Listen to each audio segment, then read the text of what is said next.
a beautiful mind. Look out! Watch where you're going. Then a kitchen where some rambler roses twine. Then we'll have a little small room, a tea set of blue. Best of all, room, dreamy dream room for two. Better than a palace with a gilded dome. Is a love nest, you can call home. The small room, tea set of blue. Best of all, room, dreamy for two in our love nest.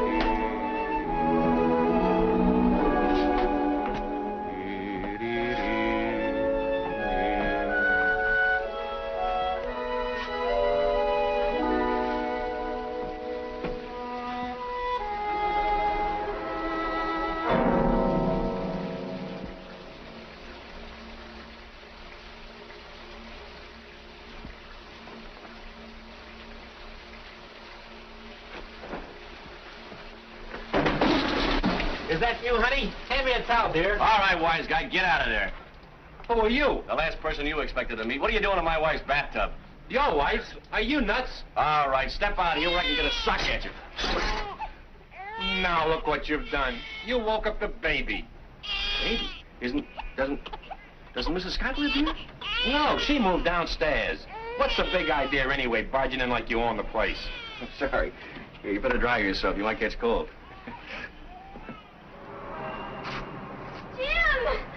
Cut it.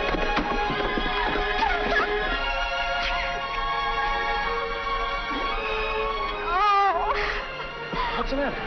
This isn't what I planned. I was going to be all dressed up and just look at me. Oh, darling, I'm such a mess. You're the prettiest looking mess I've ever seen.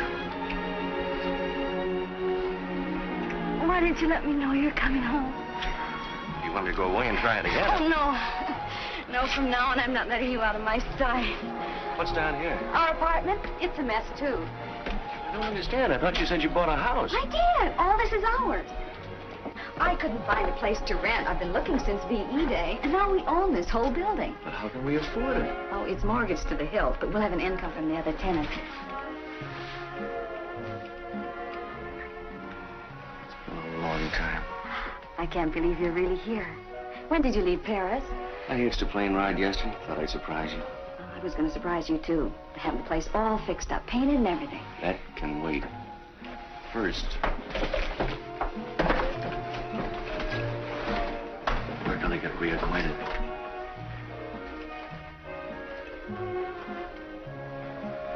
Oh, if you knew how much I wanted. Did you miss me?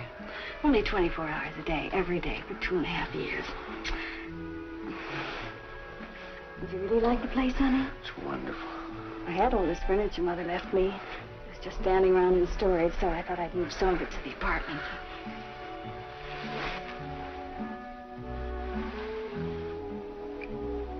We can do so much for this place, Jim. Living down here, we'll have privacy. That's what I used to dream about nights, sleeping with 200 other guys. At least you weren't lonely. There is nothing lonelier than being with 200 other guys. Oh, you want to see the bedroom? Naturally. Honey, this place was such a bargain. Mrs. Webb, the owner, was 85 years old, and she needed the money to get to Reno. She'd worked out a roulette system. Do you like it? Mm-hmm. Originally, Cozy. this was all storage space. I had to have a wall knocked out. From now on, you don't have to do anything except look beautiful. It's an awful time putting these beds together. The frames were warped. Nothing serious, I hope. No. Her name is Suds. At least I think it's a she. Drain pipes. You mean every time somebody uses the water? Every time. Well, now that I'm home, you got somebody to fix things like that. It hasn't been much fun without you. I'll fix that, too.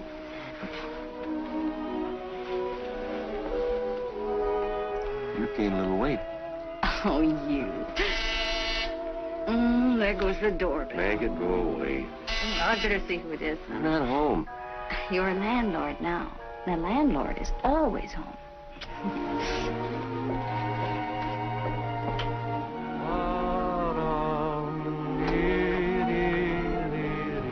I found this on your front steps. Oh, it belongs to my husband. Thank you, Mrs. Quigg. Darling. My water's backing up again. Oh, I'll call the plumber. Mrs. Quigg found this on the front steps. Oh, how do you do? Thanks. I guess you two want to be alone, huh? You know, that's a pretty good guess. Bye.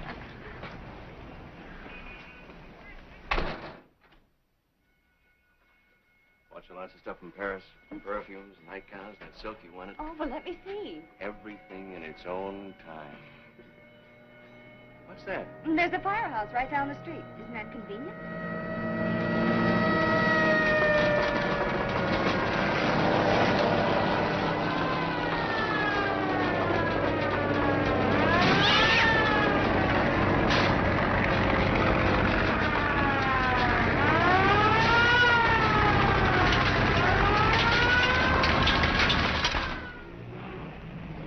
Both in a taxi, please. Yes, sir.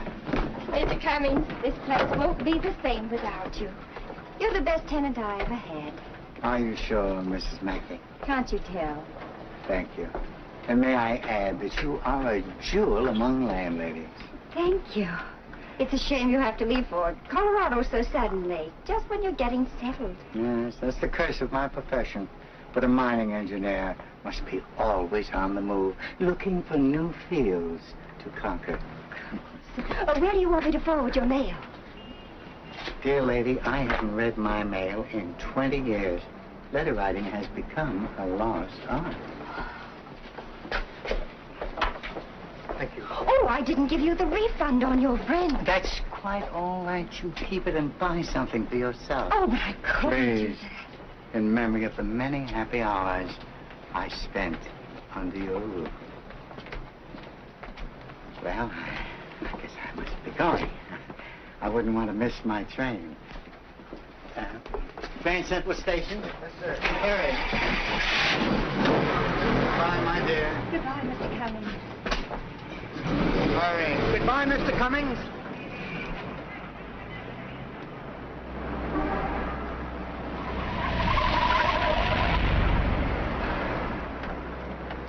Slow down. But you said you had to catch a train. Did I? Well, that's life, I guess. Take me someplace where I can check my bags. Okay. And then you can drive me to, 337 Gramercy Place. Kitty, kitty, kitty, kitty, kitty, kitty, kitty, kitty. Look, I'm not trying to start a flirtation, but do you live here?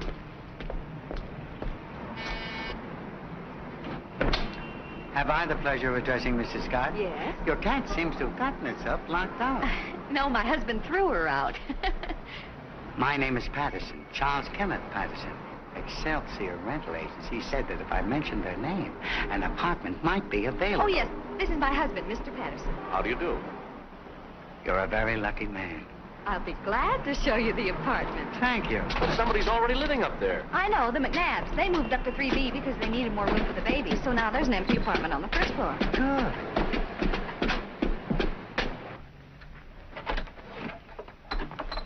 I'm not through furnishing it yet. These are just odds and ends. You've done handsomely. 2 Hitchcock chairs, a fine old Connecticut chest. And that mirror, I'd say circa 1820. Very rare. Well, these things have been in my family for years. Your ancestors had excellent taste, but one would only have to look at you to know that. Do you collect furniture, Mr. Patterson? Not really. I admire it. You see, I'm an estate appraiser. A what? When an estate is being sold or divided, I'm called in to evaluate the furnishings and the objects of art. Must be interesting work. Yes, it is, but it keeps me traveling quite a bit. That's why I'd like a small place of my own, some place I could call home. One gets so tired living in hotels. Well, the apartment is yours if you want it. I was told the rent is $56 a month.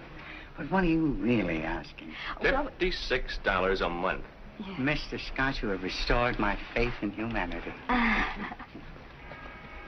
People are so greedy nowadays. Everybody's trying to get rich at once. I think that's correct. Thank you. Come on, let me see. Speaking professionally, what's your opinion of this house? Pretty good shape for its age. Foundation is hardly settled at all. That proves it was built well. Oh, may I have one of your personal cards? For your mailbox. Oh, yes, of course, yeah.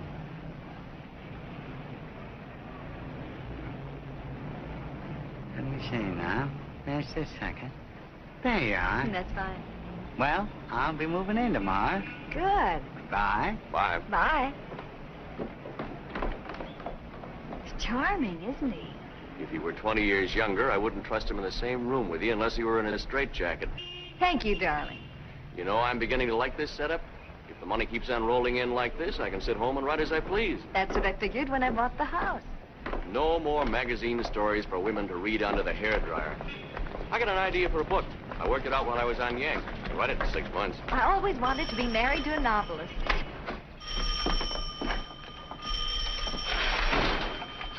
Hello? Just a minute. The feature goes on at 5:36 and then again at 8:13. The break is at 7:54.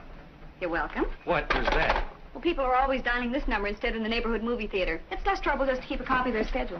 Why don't you just have a telephone company change our number? Oh, if we complain, they'll take our phone out. It isn't listed in our name. Oh. Well, it's those little touches that make a house a home, I always say. How much money we got in the bank? Oh, about $300, I think. Is that all? Well, the down payment was $4,000. But at least we're not living on our savings. We've got our money working for us. What's our monthly income? Now that all the apartments are rented, we'll net about $190. Hey, that's not bad. I knew you'd be pleased. What do you say we take a vacation before I get to work? We can go on a camping trip. Make a second honeymoon out of it. Oh, we never really had a first one. This one will be a doubleheader. Oh, I've got to call the plumber. Mrs. Quigg's water's backing up and she can't use her sink. Oh, her sink. What do you say I take a look at it? You? You don't know anything about plumbing? You'd be surprised at the things I picked up in the Army. I probably would. But I thought you wanted to rest on your first day home. That $190 a month isn't going to go very far if we start calling in outside talent. You got any tools in this joint? Sure. Come on. Why did you have to turn off that valve in the cellar? That's the first thing any smart plumber does. What's happened to the water? Oh, we just shut it off for a minute, Mrs. Thompson. Oh, by the way, this is Jim, my husband. How do you do? Certainly use a man around here, but I'm broad-minded. Next time I wish you'd warn me. If I don't get my dishes done, I'll have ants. I'm sorry. Hey. Oh, the water will be right on, Mr. Hanson. I'd like to have you meet my husband. Hello. I have a feeling the natives are not friendly. They're all right when you get to know them. Oh, Ed Forbes. What about him? He's back from Washington. I'm supposed to have dinner with him tonight. But I'll call and tell him not to come. I kind of like to see the old joker, but not tonight. Well, come right in. Mr. Scott's going to fix the drain himself. He knows all about plumbing. Oh, really? I admire a man who's clever with his hands. Well, where's the patient? Patient? Oh, in here. Now, here's what happened. Every time I turn the faucet on. Well, that's funny. Well, The water's turned off downstairs. Oh, you didn't have to do that. There's a cutoff right under here. Oh, it doesn't matter. I'll have it fixed in no time at all.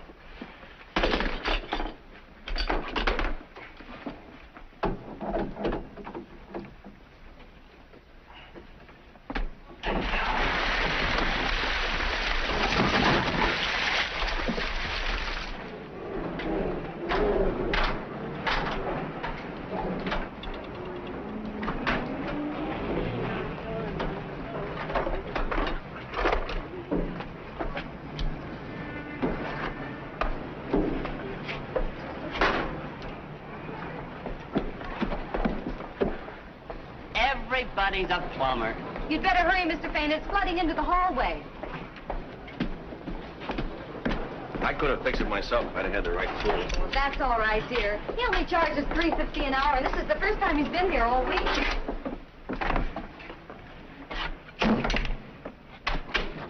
What do our operating expenses come to? Well, the first month, we only spent about $60 more than we took in, but... Only? Do you mean we're losing money? Oh, you always lose money at the beginning. The roof had to be repaired, the furnace, the water heater. But I thought you said... I guess I better forget about this novel and start knocking out a few stories for the hairdryer trade. Oh, but the house will start paying for itself any day now. I'm going to make sure it does. Have you been keeping any accounts? Mm-hmm. Now, let me see. I packed them away when I was moving. Oh, well, anyway, when you owe people money, they always remind you about it. Doesn't anybody owe us money? Just Edie Gaynor. Her rent's only 3 days overdue. Well, why haven't you collected it? Well, Edie's been so friendly to me, I kind of hate to ask her for it. She's a widow and doesn't have very much. Now, listen. We're not here to make friends. Every cent that we have is sunk in this place, and if we're going to put it on a paying basis, we've got to be firm with the tenants. All right. All right. You do it. Me? You're the landlord, darling.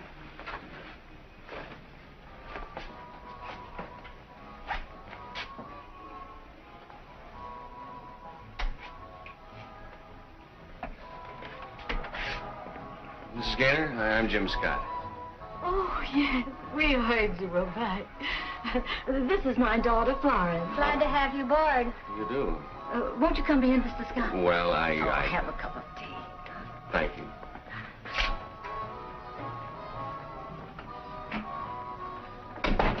All the fellas will stop. Look. When you use champagne, Thank you for tea. Drop in again. Oh, just a minute, Mr. Scott. I keep forgetting to bring this down. What is it? Our rent check. Oh, is your rent due now? I didn't know. I'm new here. I'll bet he didn't know. How's it going? Oh, don't worry, pal. Oh, we'll cut corners. Try to hold it down. Yeah, the whole thing shouldn't run you more than... Well...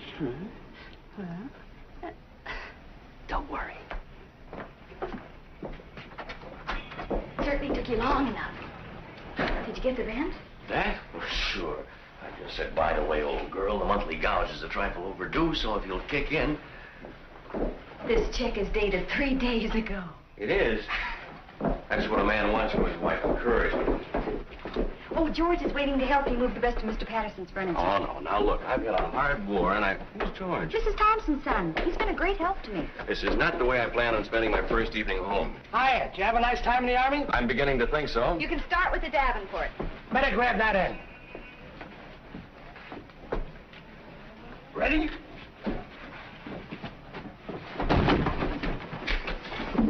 Your end is dragging. I could have handled this stuff alone, but since my dropped kidney, the doctor says I got a baby myself. All right. I can do without this small talk. Keep moving. Pardon me, lady. Can you help an unemployed $1 a year man? Ed. How are you, honey? I got your message, so I decided to come anyway. Where's Jim? Oh, don't bother him. He's busy. You must give me the name of your decorator. I'm trying to break my lease. I know the place isn't very elegant, Oh, I but think it's charming. You put a small beer on the corner, a guy with a derby on a stool, and you're in business as a dime. Look, Ed, about dinner... Thanks, I'd love to stay. What's Jim doing? He'll be right down.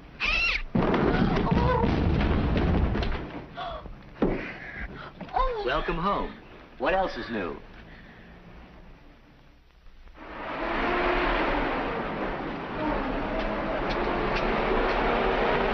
Hey! Sorry, Mac. We picked up 2 hours ago. But I overslept. Try it again next week.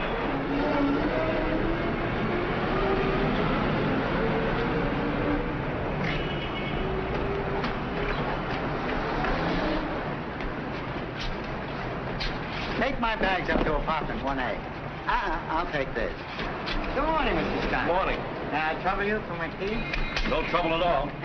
You're a born landlord. That's just a pose. Strictly between us, I come from a long line of tenants.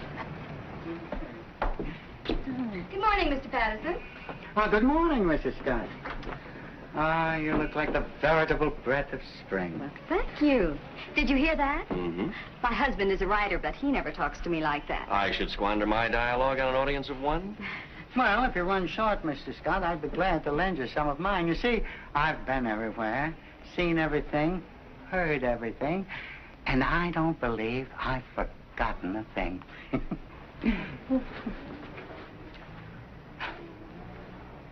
Thank you. Good day. Well, what are you all dressed up for? Well, if you're settling down to work, I think I'll go shopping. I have to get material for curtains and some throw rugs. Hey, whoa, and... whoa, wait a minute. I haven't sold anything yet.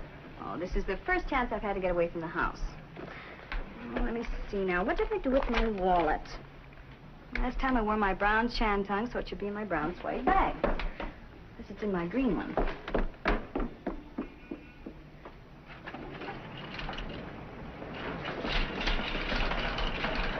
Good morning, Edie. Oh, good morning, Connie.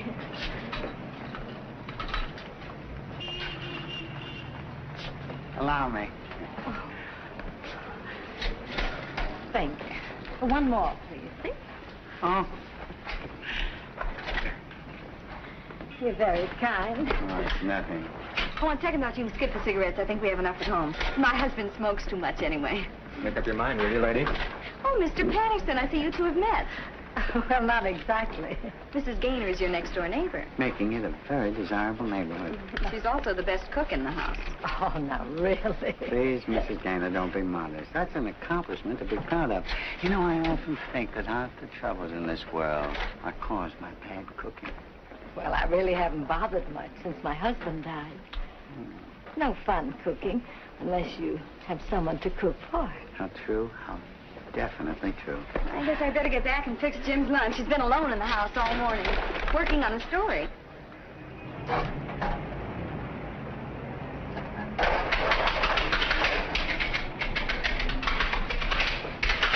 Hey, kid.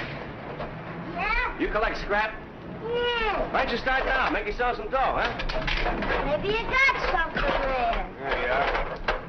Hello, boy. Well, see you around, man.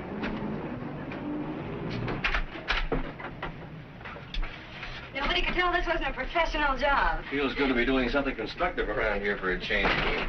First chance I get, I'm going to paint that fence and all the woodwork. Oh, how nice. Hi, Edie. Connie, have you seen Mr. Patterson around? No, not since yesterday.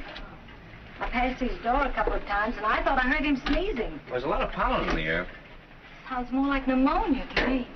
I hate to think of the poor man in there, all alone with no one to take care of him. Well, why don't you knock on his door? Oh, no, that wouldn't look right. But I thought if the landlord called on him... All right.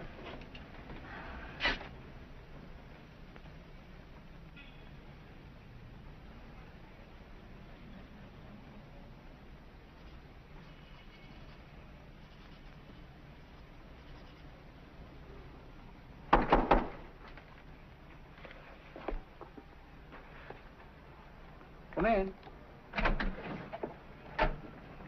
Are you all right, Mr. Patterson? Do I look all right? I'm miserable. Oh, Mr. Patterson, what happened to you? Nothing, just this invigorating spring weather. Oh, that's a shame. Can I get you a cup of tea? Oh, don't bother, Connie. I've already got the kettle on. How about some toast? Maybe a bowl of soup, huh? Thank you, Mrs. Gaynor. I knew the moment I met you, you were an angel of mercy. Let me straighten your pillows. Oh, would you like a mustard plaster? Mrs. Gaynor, you mustn't coddle me. There goes the mailman. Men are such babies when they're sick. I remember how my husband always made me rub his back with alcohol. You wouldn't take advantage of me in my condition, would you, Mrs. Gaynor? I wish you'd call me Edie. I shall. And I shall call you Cinderella, Lilith, Cleopatra, Helen of Troy. I take 4 lumps of sugar in my tea. My first letter. Goody, goody. What is it? A bill from the plumber.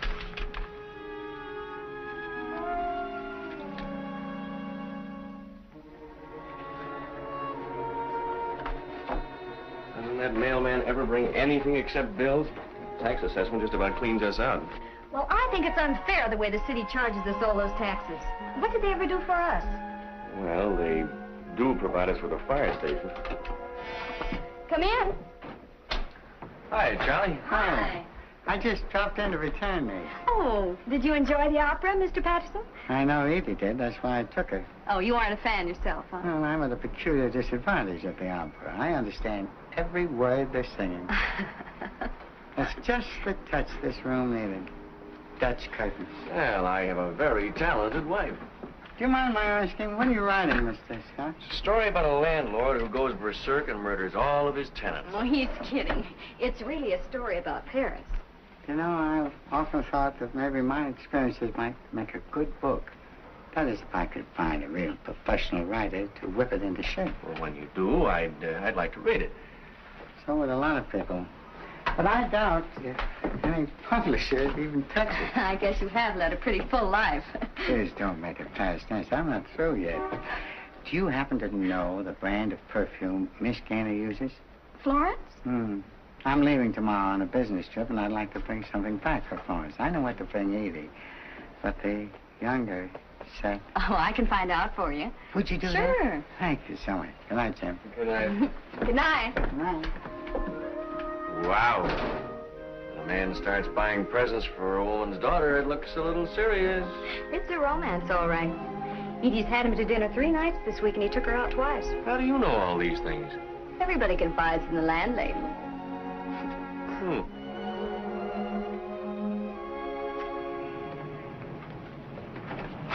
Morning. Good morning.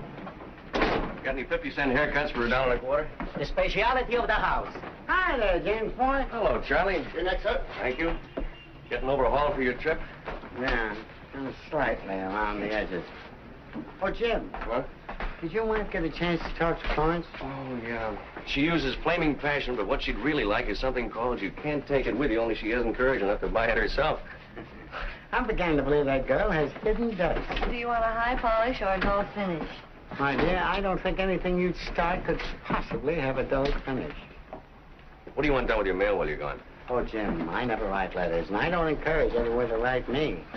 You know, I heard you can get in trouble using the mail. Would you like a facial massage? Well, it won't do any good, but it may give me confidence. Go ahead.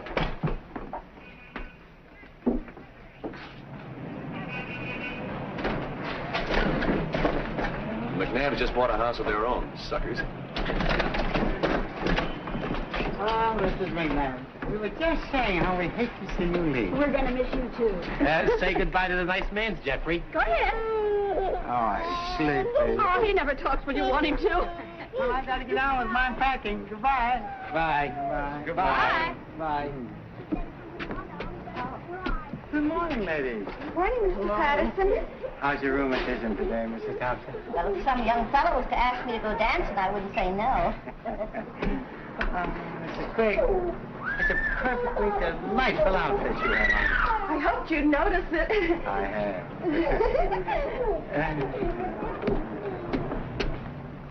Sure got all the women around here acting like schoolgirls. They love it. What did the Army want from you? They're trying to make me pay for a blanket I lost. Oh. By the way, I think I have a tenant for the empty apartment. While I was down there, I met somebody I knew overseas who's desperate for a place to live. I'm sorry, darling, but I just phoned the agency, and they're sending a woman over to see her. Tell her it's been rented. Well, no, that wouldn't be fair. But- I know we ought to give preference to veterans, but since I promised to show This it, I is don't... someone I owe a favor to. I don't remember if I wrote you about Corporal Stevens or not. Yes. I'm Mrs. Arnold. Oh, you're here about the apartment. This is my husband. Hello. Well, right this way. Let me do all the talking. Now, take good care of yourself, Charlie, and don't catch any more cold. All right, Edie. But with you nursing me, it's a pleasure to be here. Will you write to me and let me know how things are going? I'll do better than that. I'll phone you every day. Oh, Charlie. Goodbye, my dear. Goodbye.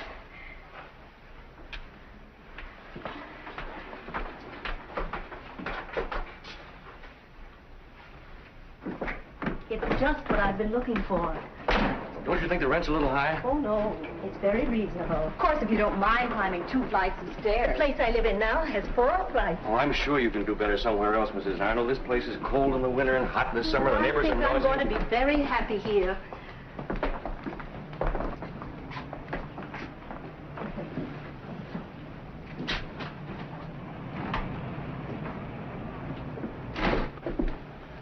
Who's that man who just went out? Mr. Patterson, one of our tenants. Are you sure his name is Patterson? Mm-hmm. Why shouldn't it be? He looks like someone I used to know in Cincinnati. Excuse me.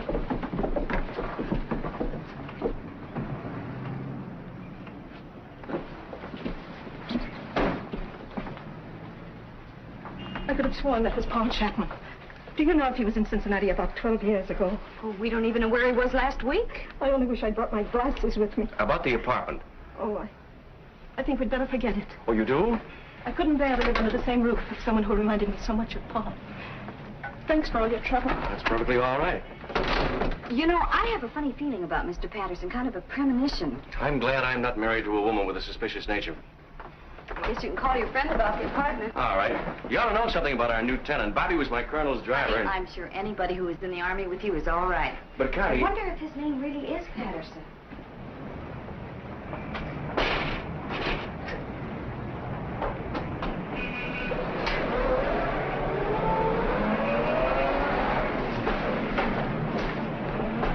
You know where that goes? Don't worry, lady. We've been delivering coal to this place for 10 years. But I would just...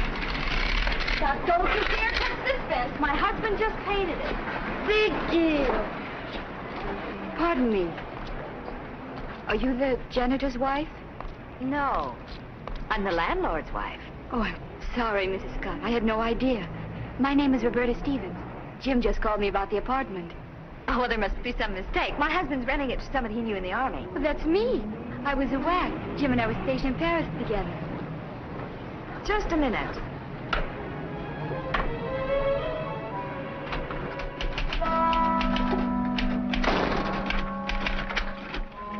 So you were saving that apartment for an old war buddy, huh? Oh, is Bobby here? Why didn't you tell me it was a girl? I tried to, but you wouldn't give me a chance. You didn't try very hard. Oh, now, look, Bobby... Roberta did an awful lot for me, and this is the least I can do to repay her. For what? Well, if it weren't for her, I might still be overseas. She got the colonel to dig up a replacement for me and pull strings, so I got on a plane instead of a transport. Well, couldn't we show our gratitude from a distance? Well, you wouldn't discriminate against a veteran just because of sex, would you?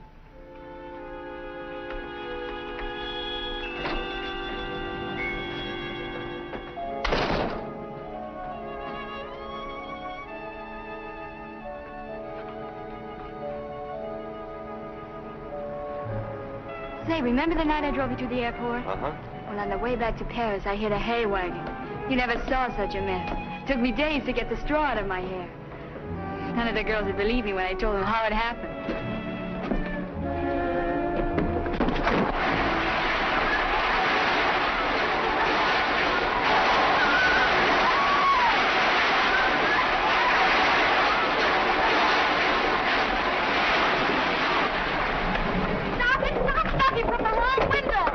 Don't you want it in the storage bin? No, it's not the storage bin. It's the bedroom. I made it over. Yeah? How does it look?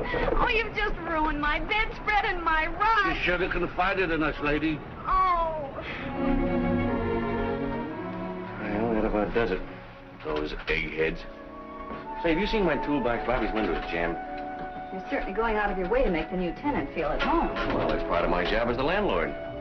I thought we were going to run this house on a business-like basis and not get too friendly with the tenants. Mrs. Scott, you're jealous.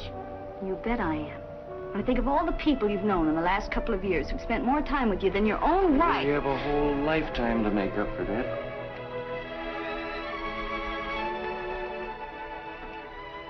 Hey, don't we have an anniversary long about now? I don't like to point, but it's tomorrow. Well, that's perfect timing. I'll have my story finished, but then we go out and celebrate.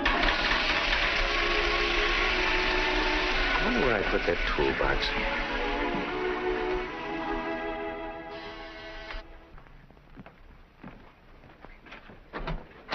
Mr. Scott? Yes? My name is Gray, Federal Bureau of Investigation. Oh, come in. This is Mrs. Scott. How do you do? Want to sit down? Thank you. Look, if it's about that army blanket I checked out and didn't return, I'm afraid that's a little out of my line. I just want to ask you a few routine questions about one of your tenants, Mr. Charles K. Patterson. Is there something wrong? No, this is just a routine inquiry. How long has he been living here? About 10 days. Do you know where he is at the moment? No, he's away on a business trip. What's Mr. Patterson supposed to have done? Well, to tell you the truth, we don't really know that he's done anything, and we don't like to arouse your suspicions needlessly. You see, we get dozens of tips like this every day. Many of them prove worthless, but we've got to run them all down. Now, when do you expect Mr. Patterson back? He didn't say. Does he seem to be prosperous? Well, he carries quite a role. Income tax? Sorry. I'm not at liberty to discuss the reason for our Oh, investigation. Mr. Gray, this is very important. Is he dangerous? Don't alarm yourself. If Mr. Patterson is the man we're looking for, and I'm not saying he is, you're in absolutely no danger, Mrs. Scott. Look, you can tell me. What do you got on this guy? Well, if we had anything on him, I wouldn't be asking you these questions. Is there something we can do to help? Yes, there is. Just forget I was here. Goodbye. Goodbye. You see, my hunch about Mr. Patterson was right.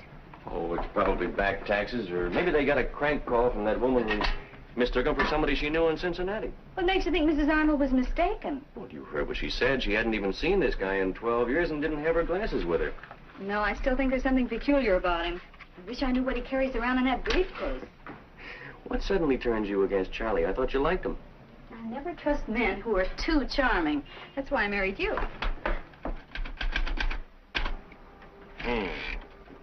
T-H-E-E-N-D.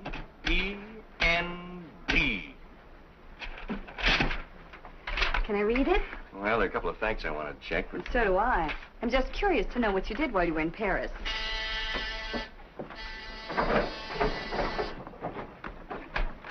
The best man coming. Happy anniversary. You're a day early, Ed. You want to cry you tomorrow night. Oh, champagne! Don't just stand there, boy. Get out those hollow stem glasses. I got it. You got what? A present for you from your wife, which you can pay me for later. And you can open it now if you want. You know, I'll never forget how you looked on your wedding day. I wore it into my living room in that shade of green. Oh, this is absolutely beautiful. What is it? Tropical hammock, certified 100% war surplus. I thought it would make up for that camping trip we couldn't take. Thank you, dear. You can put it up in the backyard and just imagine we're in the Maine woods. That won't take much imagination. That grass hasn't been cut out there in months. Anyone for champagne? Oh, it doesn't seem like we've been married for 3 years, does it? That's because you haven't been working at it, or at least not in the same place. Cheers. Cheers. Cheers. And cheers, Ed. I wanted to ask you something. What's the name of that cafe in Paris where the existentialists don't hang out? Well, I haven't been to Paris since I was 9, and my mother never let me out of her sight for a moment. Maybe Roberta would know. Why so formal? You mean Bobby, don't you? Say, what is this? Do I detect a note of dissension? A family rift? Guess who came to stay at our house? An old flame of Jim's. She is not an old flame. Just because we were on the same side during the war... A whack? Yeah, it was a big army. And you moved her into the house? Shocking. Did you collect the first month's rent from her? No, it slipped my mind. You'll probably have to wrestle her for it. Sounds like a thoroughly disreputable young lady. How soon can I meet her? Well, if you want to come over some afternoon and help me clean up the yard, why... Pardon me. Oh, hello, Mrs. Scott. I brought you the rent. Thank you. Seems strange giving money to a man you know. I'll bet it does. In case you didn't catch my name, I'm Ed Forbes. Oh, yes. I've heard a lot about you from Jim. You're a lawyer, aren't you? I practice before the bar, also behind it. Can I offer you some wine of the country? I'd love it. If there's one thing I have a weakness for, it's champagne. If there's one thing I have a weakness for, it's girls who have a weakness. What are you celebrating? Our wedding anniversary. Really? Mm-hmm. You know, all the time we were overseas, Jim talked of nothing but you. And that must have been pretty dull. Oh, no. Jim can make anything interesting. I'm sure Miss Stevens is just the person to refresh your memory about Paris. Oh, yeah. Say, Bobby, Roberta, do you remember the name of that cafe just down the street from the Dieu Magot? Not offhand, but I could look it up in my diary. Could I peer over your shoulder? It's been so long since I've read a good book. Tell me, Miss Stevens, what did you do before the war? The same thing I'm doing now, modeling. Oh, then you're not a professional soldier. Your wife has a great sense of humor. Your humorous wife needs another drink. It's always been my ambition to get hold of a surplus whack. By the way, I'm having some people in for a housewarming tomorrow night. I'd like you all to come. Sure thing. Have you forgotten, dear, we're going out to dinner tomorrow night? I'm available. Well, I think I'd better be going. I've hardly unpacked yet. Do you mind if I come along and help? 3 hands are better than 2. Thanks for the drink.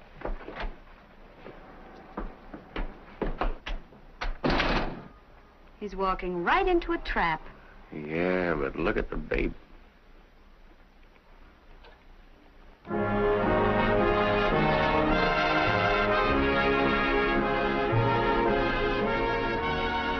This place is awfully expensive. Oh, well, you only live once. At these prices, you couldn't afford to live more than once. That story of mine ought to be worth at least $750. Is that what your agent said? No, Barney hasn't read it yet, but he said he'd call me as soon as he does. Look. Look at what? I just saw Mr. Patterson dancing by with the blonde. Oh, this thing is beginning to affect your mind. Here he comes again.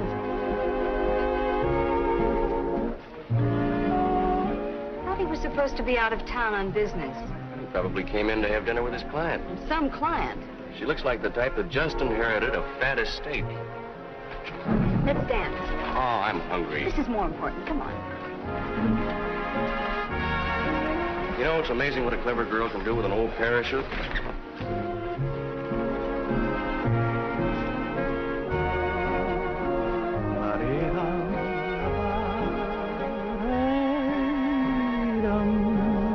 You have a very romantic voice.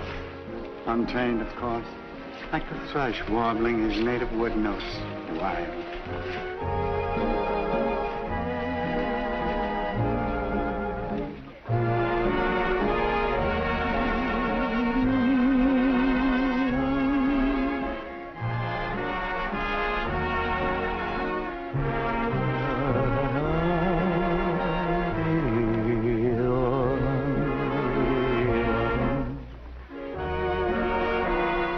You better let me lead.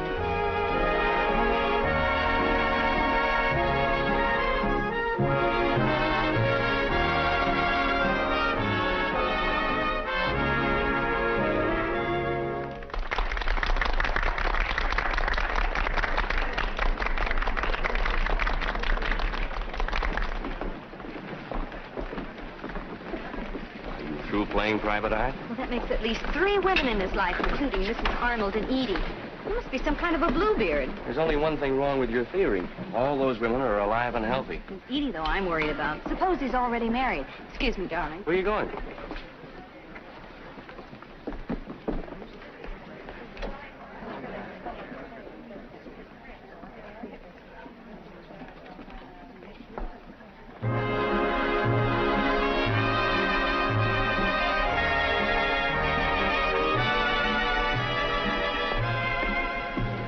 Sir? Oh. Now that we've worked up an appetite, what would you like, my dear? You order for both of us. I'd be delighted. We'll have prosciutto with melon, lobster dish, Chateaubriand with sauce béarnaise, pomme soufflé, and braised endive. Am I going too fast, Frank? Oh, not at all, sir. Would you care for some champagne with that? Anything you say. Champagne is for peasants. I prefer the Chambertin. Excellent choice, sir. May I suggest the 1934, sir? You may indeed. I do admire a man who knows how to order in a restaurant. I was a head waiter myself one time. That was the summer my dad and I had a fight, and he cut out my allowance. Really? And from there, you went on to make your first million in the oil business. Please, tonight I want to forget all about the drab world of commerce. And in the words of an old Persian tent maker, all I ask of life are a jug of wine, a loaf of bread, and thou. And I've already ordered the first 2. You must have met a lot of beautiful women in your career. I may say that I have known all the great beauties of our time. But the calendar never really started until the day I met you. Did you overhear anything? I couldn't catch any words, but he's really giving her the old candy. I don't know what Charlie's got, but I wish I could bite a little. We'd make a fortune. There's just one thing I can't figure out. What does he want from Edie? He can't be after her money. She hasn't got any. Ah. Oh, you ordered. Looks good. Should be. All the retired truck drivers eat here.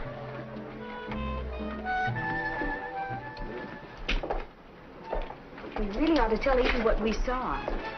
Don't start mixing in the affairs of our tenants. It's none of our business.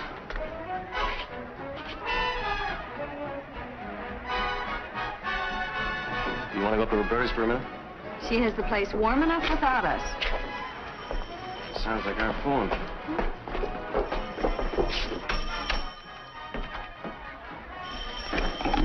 Hello. Oh, hello, Barney. How'd you like the story? What do you mean it won't sell? It's as good as anything I've ever written. Well, aren't you even going to submit it? Maybe I better get myself a new agent. All right. I'll drop up the office tomorrow morning. What makes him a critic? Oh, he's right. The story's no good. Then you'll write another one that's better. In this madhouse, how can I concentrate on my work when there's a new crisis every 5 minutes? I can't even sit down to write my name without... What's the matter with those lights? I wonder if I paid the light bill last month. Well, this is a fine time to think about that. Oh, I'm sure I did. Well, I'll check the fuse box. Oh, be careful. She can see in the dark. I can't. I guess I'd better go and call the tenants down.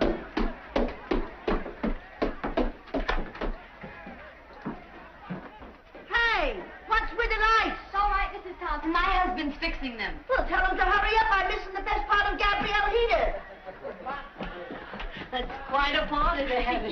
They've been running all over the house borrowing ice cubes. Oh, Edie, have you heard anything from Mr. Patterson? He called me this afternoon from Baltimore. Baltimore? He said his business was going much better than he expected. And he hopes to be home in a couple of days. Well, do you know if he's ever been married? Oh, yes. But his wife died a long time ago. Hey. I can't understand it. I only had 3 or 4. Oh, it's terrible. All of a sudden, everything went black right in front of my eyes. I must be going blind. Probably a vitamin deficiency. Can you find your way home alone, old pal? Just put me in the right direction. No, listen. That kid needs radar. How are you making out with Roberta? Just trusting. Wait till the next round. Hey, that isn't a fuse box down there. It's a slot machine. I took out 4 pennies and a nickel. But Jim, guess what Edie just...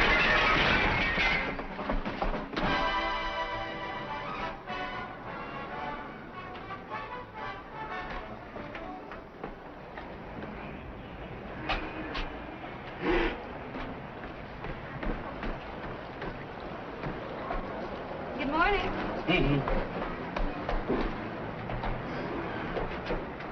We expected you yesterday. We don't make this type of glass anymore, lady. We had to order it special, please. Good morning, Edie. Ma, you're certainly brightening the place up.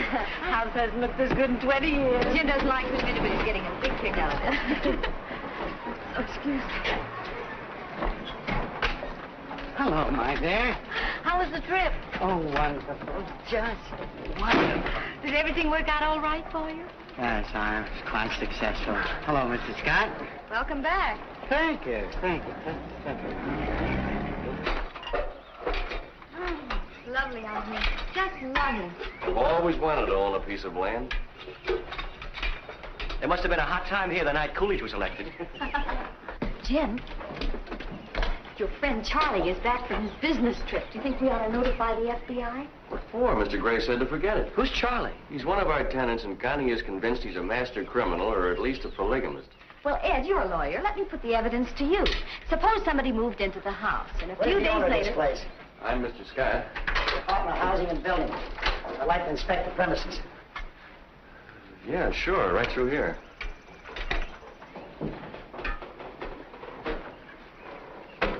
Why don't you slip into something comfortable and join us? Well, I wouldn't want to give the boys too much inspiration. Excuse me. What do you say we have dinner together? Wonderful. Where? Oh, someplace where we don't have to dress, like your apartment. When did you buy this place? Last month. I see the violation still hasn't been corrected. What violation? This violation. You know, I got exposed wiring, which is illegal, but the wires are defective, too. This house is a fire hazard. You been here before? We took the previous owner to court twice. The last time she was fined, given 30 days to correct the violation. The deadline was a week ago. Oh, we didn't know anything about it. Mrs. Webb never mentioned it to me. Well, the law's very clear on that point. Caveat emptor. Let the buyer beware. You mean we're responsible now? Well, unless the wiring is replaced immediately, we'll have to condemn the building. No wonder she was so anxious to unload this place on you. I'm sorry, darling. I had no idea. Well, under those circumstances, I feel sure we can give you a 15-day extension.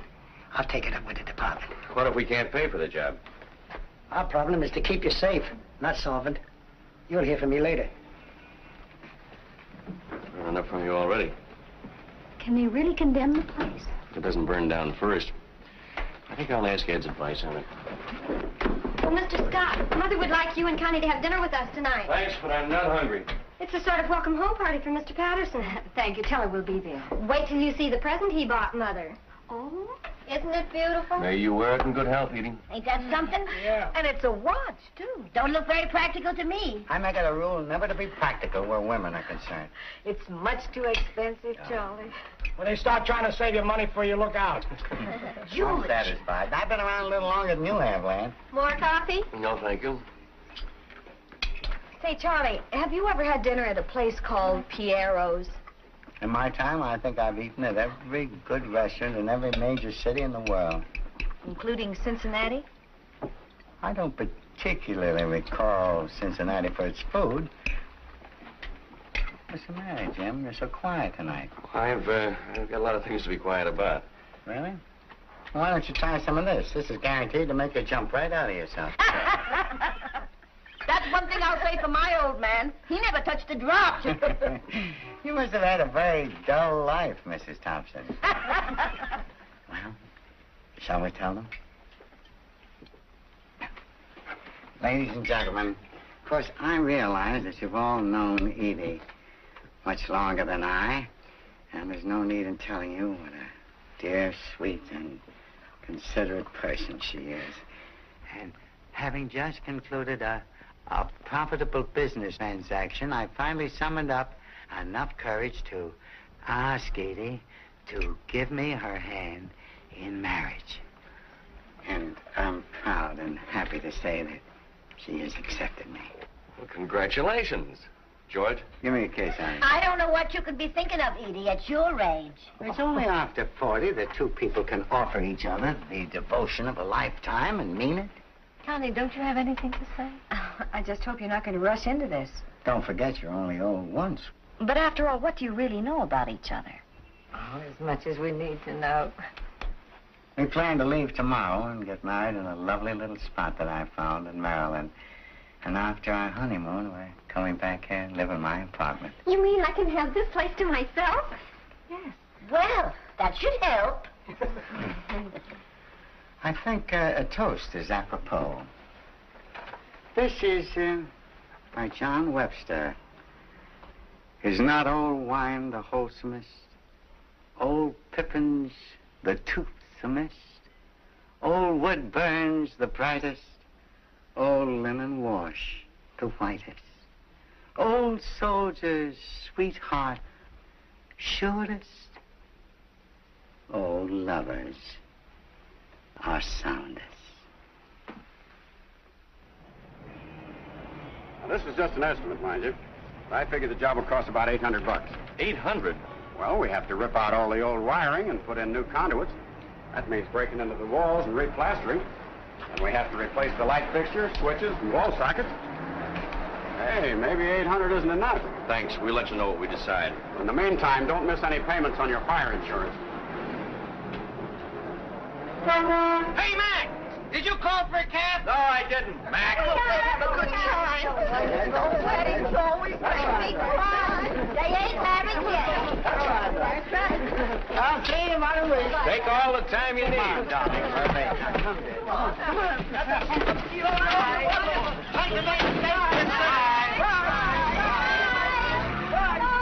I wish I could be going on a honeymoon when I'm his age. Why wait that long? Huh? Poor Edie. Now we may never see her again. What are you talking about? Running off like that with a perfect stranger who's been carrying on behind her back, and he's probably wanted by the police. And how do we know if he even intends to marry her? We have other things to worry about. What did the electrician say? His estimate is $800, which is $800 more than we've got. What are we going to do? Well, we can always convert to candlelight. It's more romantic that way. No, I mean seriously. Seriously? There's only one thing to do. Sell the house. Sell it? Oh, no, we couldn't. It's better than having it condemned. Oh, but after all the trouble I went through getting it. We've had nothing but trouble ever since. Oh, we can raise the money somehow. Honey, I just told you we're broke. Or to use a fine old Latin phrase, caveat emptor. The cupboard is bare. Well, I'll sell the furniture. Some of these pieces are valuable. You'll do nothing of the kind. We're not going to sleep on the floor just so we can have a roof over our heads. Well, if you don't care enough about the house to hang on to it, if you're going to give up the first time we have a problem... Oh, next month something else will go wrong and we'll wind up hogging our clothes in the typewriter. We might as well get our money out of it while we still can. Just when I was getting this place fixed up to look like a real home. I know, and I appreciate what you were trying to do with it. This is Operation Rat Hole. For 3 years, I saved my pay and sent it home to you so we could build up a nest egg, and what have we got to show for it? Well, I like that. What did I do with the money? Buy mink coats? Go to nightclubs? I put every cent into this house so you could have a place to write in peace and quiet. Oh, no. Hello. No, we do not have a midnight show.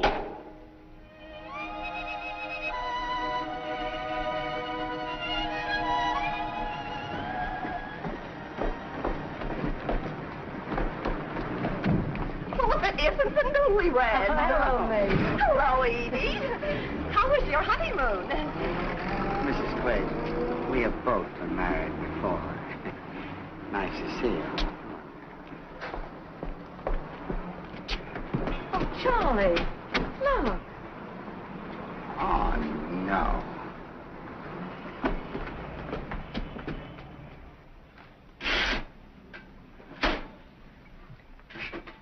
Do you want to look at some more apartments tomorrow? What's the use, honey? We can't afford any of those deals. Pay for redecorating, buy the furniture, slip them $1,000 for the key. Now, maybe you're beginning to see what I was up against. It's people like that that give the profession a bad name. If you're going to sell a house out from under me, we have to find some place to move to.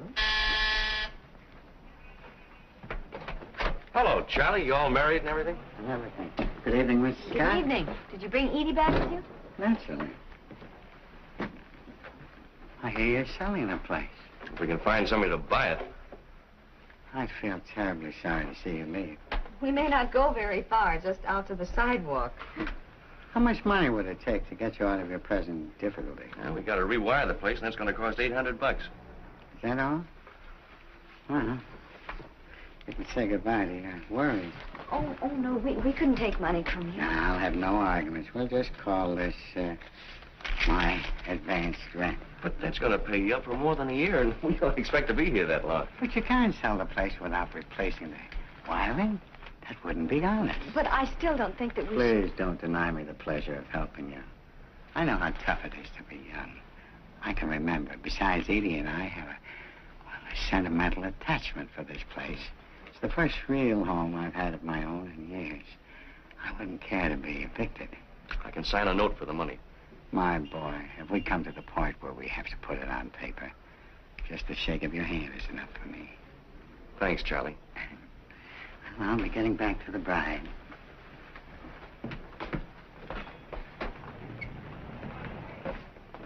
Why did you let him force it on you like that? Well, we're obviously not going to unload this place before the deadline. But I don't like it. How do we know where Charlie gets his money? I'm playing hunches again. You're the girl who thought he was going to bring Edie back in a trunk, remember? Well, anyway, I still think we'll get an offer. We haven't so far. If the place is condemned, we lose everything. How do you do? Good evening. My name is Nolan. I have a real estate business in the neighborhood. Oh, come in, Mr. Nolan. Thank you. I noticed your sign outside. I was wondering if I could list the place. Oh, yes. You know, I'm a little surprised to see it offered for sale so soon again. What are you asking for it? Just what we paid, $22,000. 22. For this dog? Well, it was offered to me only a few months ago for $17,500. My wife knows a real bargain when she sees one. But we've made improvements. Now, you can't fool me just by slapping a coat of paint on the outside. Now, this is a sick house. If you decide to come down in price, let me know. Goodbye. Good evening.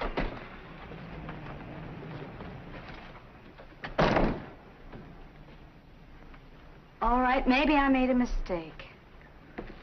Something tells me we're never going to get rid of this place. We're just going to be stuck with it, sinking deeper into debt every year. Well, it wasn't my idea to go into debt. How did I ever get into this rat race anyway? There I was, a happy guy, money in the bank, planning a second honeymoon. Now look at me, a hounded creature facing bankruptcy. And for what? To support a broken-down house in its old age. Well, you make it sound as though I deliberately set out to ruin you. Trouble is, you didn't deliberate enough. If you knew all the trouble I went to trying to find us a place to live, tramping the streets day after day, while you were running around Paris with Roberta. I was not running around Paris with Roberta. You never mentioned her in any of your letters. That proves you were trying to hide something. Oh, now you're arguing just like a woman. I never claimed to be anything else. If there'd been anything between Roberta and me, do you think I would have let her move into the house? Oh, I see. You would have kept her a secret from me. Oh, how did we ever get started on this subject? I might have known what to expect after reading all those magazine articles. What magazine articles? They said returning servicemen would have a difficult time trying to readjust themselves. They'd be full of neuroses. So you think I'm missing a few buttons, do you? Well, you certainly haven't been acting normally. All you've done since you came home is to criticize her. That's fine. That's just dandy to have your own wife tell you you're ready for the booby hatch. Oh, well, Jim, I tried to be understanding, even when you were completely unreasonable, but I'm not going to go on humoring you You forever. won't have to. No, where are you going? Maybe you'll feel safer if I spend the night outside. Oh, but you'll freeze to death. Well, you can't expect me to behave rationally in my condition.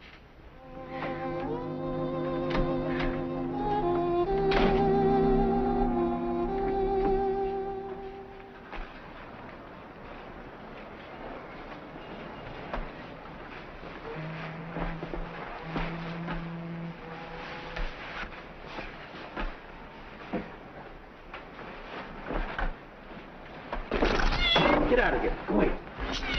Go away. Go away.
Sleep well? Yes. I mean, no. I was just... My hammock broke down. Roberta's apartment was empty. She was away over the weekend on a Never modeling mind job. about that now. Look at this. So what? That's the same woman we saw Charlie having dinner with. How can you tell? She's only got half a face. And the description of the man who swindled her sounds exactly like Charlie. You're jumping at conclusions. They're jumping at me. Listen. Mrs. Fraser met the dignified old gentleman at a swank hotel where he was registered as Peter Chadwick. After a whirlwind courtship during which he showered her with gifts, Mr. Chadwick proposed marriage. He also offered to invest part of her capital in his alleged enterprises. The attractive widow turned over $12,000 to her fiancé, and that was the last she saw of him. After waiting a week, she notified the police. Well, that's the big business deal that Charlie pulled off. There's probably some very simple explanation for the whole thing. Let's go downstairs. And how do you explain this? From the man's method of operation, the police have concluded that he is the notorious Charlie Price, who is wanted on similar charges in at least 7 states. Over the past 15 years, he has defrauded scores of gullible women of a reputed $500,000. Poor Edie. Confidence men don't go around marrying penniless widows and lending money to strangers. All right, we'll give him a chance to prove himself. Yeah, let's do it right now. Oh, I wondered where you disappeared to. I know what you're thinking, but you could be wrong, too. I don't care where you spent last night or any other night. But where did just got back? I was still asleep, and I didn't know. I'm only talking to you because this is an emergency. But that doesn't mean I'm speaking to you.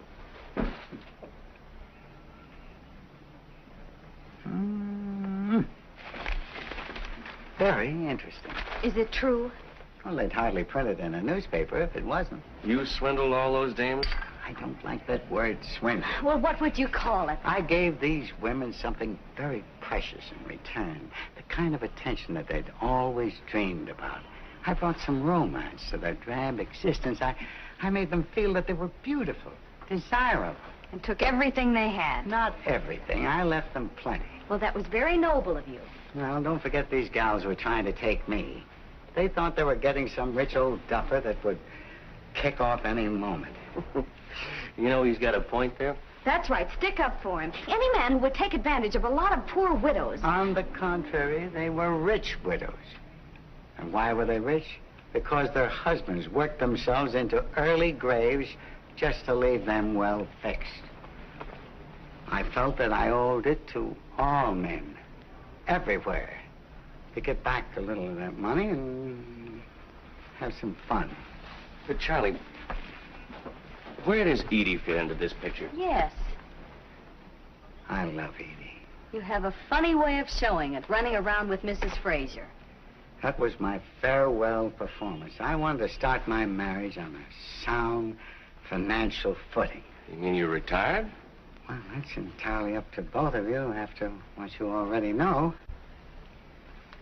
Well, I have no sympathy for you, but I don't want to do anything that'll hurt Edie. Oh, thank you. Yeah. It might be embarrassing, though, if the cops show up again. Again? Mm-hmm. There was an FBI man here a couple of weeks ago asking questions about you. Well, I better be starting on a little trip. Excuse me. So you're running out on Edie? No, as soon as things cool off a little, I'll send for her. You didn't marry any of those other women, did you? Of course not. If I had, I'd be in the clear now. People don't object when you marry a woman for money. But if you try to appropriate her funds on strictly a friendly basis... Well, if you really reform, the least you can do is return the money. honey, it's all back in circulation now. Remember, what I took from one, I spent on another one. I have a complete financial report right here. Isn't that kind of a dangerous thing to keep around? This proves that the newspapers exaggerated my income. I had hardly anything left after I paid my taxes. You paid taxes on that money? My boy, I have my ethics. I've learned one rule.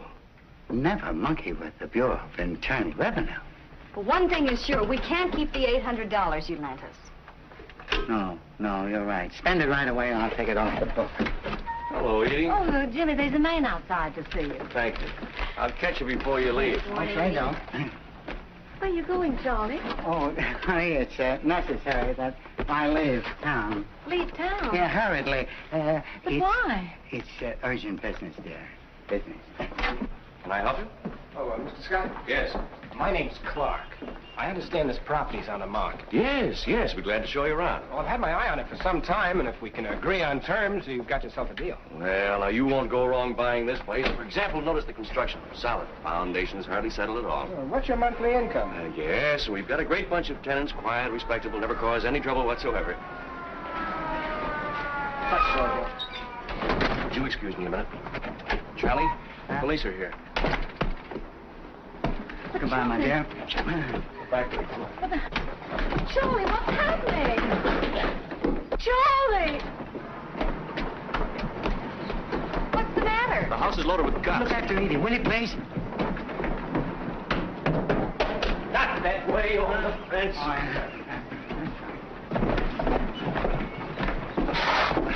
What's the matter? I'm caught on a nail. Oh, well, hang on. What a suggestion. Hold it! No. Get down. All right. Okay, come on, Dad. Not your dad. Did you have one? Yeah, Jim. I'll take that. Nice work, Mac. He almost gave us the slip.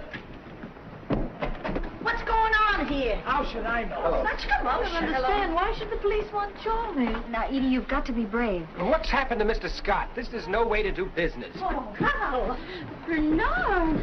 That's him, all right. Oh, I'd recognize him anywhere. That's Paul Chapman. He told me his name was Carl Pearson. Have you ever seen these women before?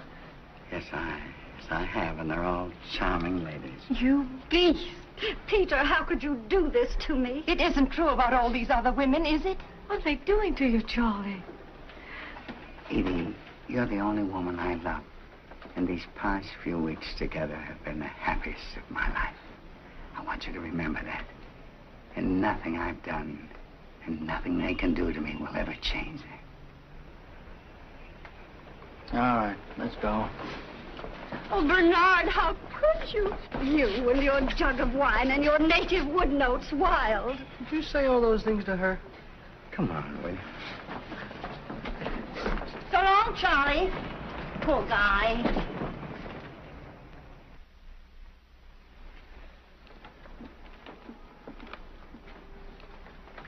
When I left, they were still questioning him about his career, and they're only up to 1941. You did get in to see him, didn't you? For a few minutes, he insists on pleading guilty. He said he's enjoyed his life thoroughly, and now he's willing to pay for it. Would it help any if I spoke to him? I don't think so. It's for your sake that he wants to avoid a trial. Couldn't we get him out on bail? Well, if we do, they'll just arrest him again. The FBI will pick him up on a fugitive warrant. And how long can they send him away for? Well, if the sentences run concurrently, from 2 to 5 years. No matter how long it takes, I'll wait for him. Thank you very much. Good night. Good night. Good night, Edie. What do you think we ought to do about that $800? Well, as a lawyer, I'd say you turn it over to the police. But as your friend, I'd say the same thing. He wouldn't listen to me. There goes the new wiring. I wish I could help, but you know, you don't get rich working for the government. We know, Ed. Thank you. Hello. Hello, Mr. Clark. How much? Why, that's a ridiculous price. All right. I'll talk it over with my wife. The man who was here this morning is willing to give us $19,000 for the house. Can I take it? Looks like we don't have much choice, do we? It's up to you. It means losing most of our investment, but I guess we're going to have to. I think I'll drop up and see Roberta. She just got back into town this morning, and I want to see if she missed me. Yeah, you do that. Why don't you marry her? Maybe I will. When I see how happy you two are, I'm almost tempted.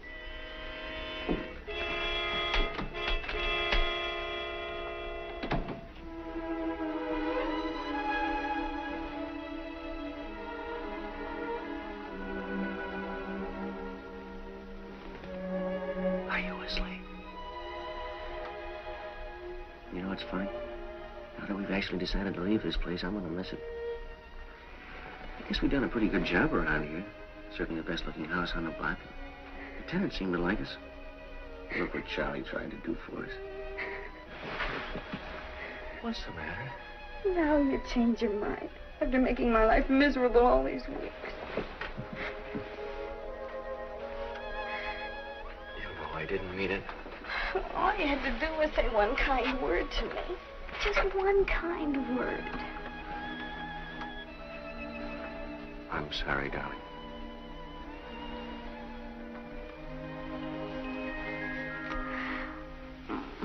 Sometimes I almost wish you'd been married before. Then you might appreciate me more. I wouldn't be married to anybody else for anything. Even though I went and lost all our money. We have something more important than that. Something nobody can take away from us.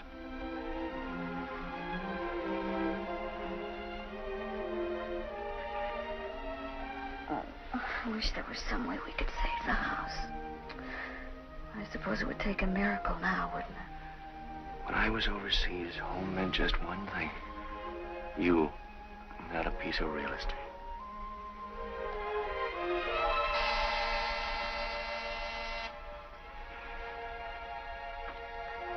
Now what?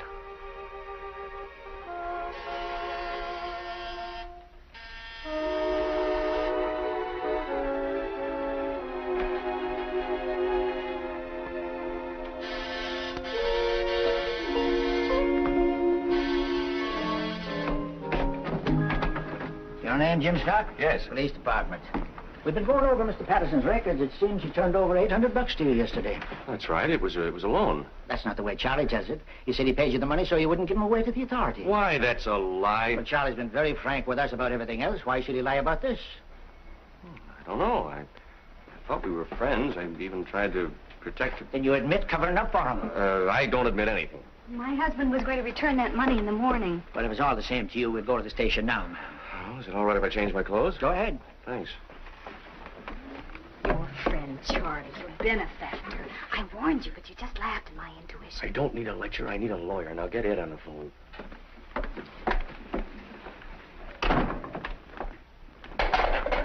In here. Oh, Jim boy, glad to see you. You're putting me in here with him? He asked for you as a special favor. Thanks, man. Anytime, Charlie. Sure gotta hand it to you. All those women. You were 20 years younger. I was 20 years older. I'd knock your block off. That's a nice way to talk after all the trouble I went to get you in here. You told him a pack of lies about that money. I had to. Why? Now I don't get it. stop breathing through your mouth and listen. What's going on in there? Tay-to-tay. All right. I'm listening. Look, a newspaper syndicate offered me $5,000 for a series of articles on my career. I accepted on one condition, that you be allowed to write them. Why me? Oh, I thought it was the least I could do, so you keep half of the money and give the other half to Edie. That'll help her carry on while I'm gone. And you had me tossed into jail to tell me that? Yes. Now, come here. They want to start running my story while it's hot, and this is the last chance I have to dictate it. And confidentially, they're handing me over to the federal boys tomorrow. And they are much stricter than these boys here. Hey, but how do I get out of here? Oh, easy. All they've got against you is my word. Tomorrow morning, I shall magnanimously admit I made a mistake. Why don't you pipe down? How's a guy going to get any sleep? Oh, sorry. Now, shall we start work?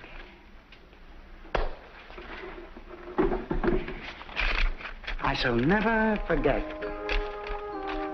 my first conquest. I was 2.5 weeks old. We had a French nurse. But I never seriously became involved in any romance until I had reached the age of 4.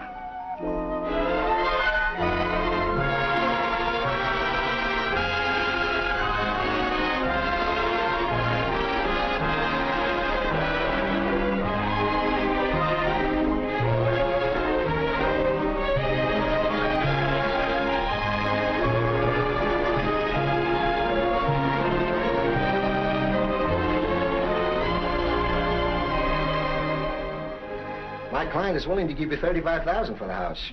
That's positively her final offer, and I must have your answer today. What do you think? You decide. Well, $35,000 is a lot of money,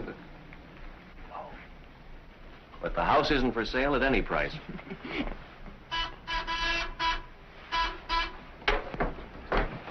Hello. Sure thing. I'll be right up. Excuse me. I've got to go help one of our tenants. You're making a big mistake turning down this offer, but I know just how you feel about your home. Goodbye, Mr. Milne. Goodbye, Mrs. Scott.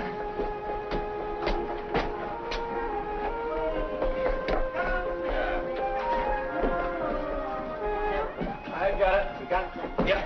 Very careful. Don't wake him up. chauffeur. Oh, there we are. We made it. How are the twins today? Oh, thriving, thriving. Oh, my darling little... My gorgeous little Leland. Oh, Jim. Say it again. Oh, I have 5 times today. Oh, all right. Charlie, your twins are beautiful. You know, Charlie, he's always had a way with girls. Come on, dear, to the park and give those other parents a treat. Bye. Bye. I still can't get over it. Charlie, the father of twins. Just think what he could have done if he hadn't retired. Just a love nest, only a love nest.